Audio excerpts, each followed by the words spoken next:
आणि आता लोकसभेचा धुरळा त्या संदर्भातल्या टॉप 9 बातम्या। अकोल्याबाबत काँग्रेसची चर्चा करणार, काँग्रेसनं प्रकाश आंबेडकरांविरोधात उमेदवार जाहीर केल्यानंतर शरद पवारांची प्रतिक्रिया।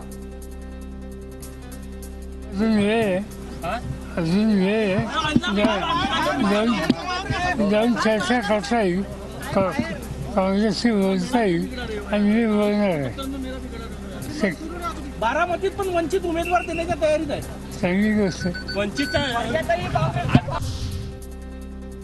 नाशिक धाराशिवची जागा अजित पवार गटाला मिळण्याची शक्यता। दोन्ही जागांबाबत शिंदे फडणवीस आणि अजित पवारांमध्ये अंतिम चर्चा, सूत्रांची माहिती।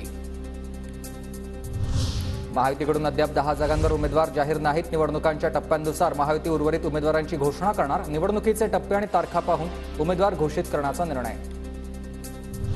महायुतीत अखेर 4 जागांवर अंतिम तोडगा निघाला। ठाणे, कल्याण आणि संभाजीनगरची जागा शिवसेना लढणार, तर पालघरची जागा भाजपकडे, सूत्रांची माहिती।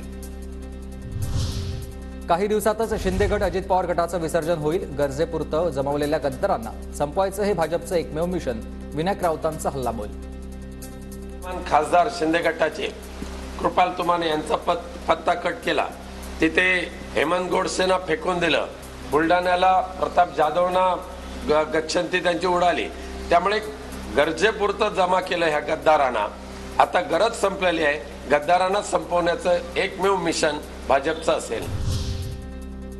बारामतीतून माघार घेतल्यानंतर विजय शिवतारेंनी घेतली अजित पवारांची भेट। दोघांमध्ये 15 ते 20 मिनिटं चर्चा झाल्याची माहिती। तर पुरंदरमध्ये आज महायुतीचे समन्वय बैठक। शिंदेंनी शपथ घेतली होती की विद्यमान आमदार आणि खासदारांना निवडून आणेन, एक जरी जागा पडली तर शेती करायला जाईन।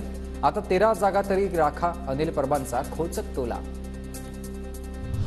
वंचित आघाडी बारामतीत उमेदवार देणार, लवकरच उमेदवाराची घोषणा होणार, सूत्रांची माहिती। तर पुण्यात वंचितकडून वसंत मोरेंना उमेदवारी देण्यात आली आहे।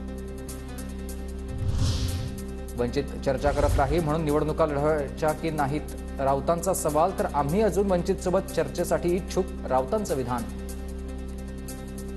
असं वाटतं की जागेचा जो प्रस्ताव आहे, जागांचा जो प्रस्ताव आहे तो आमच्याकडून त्यांना गेला।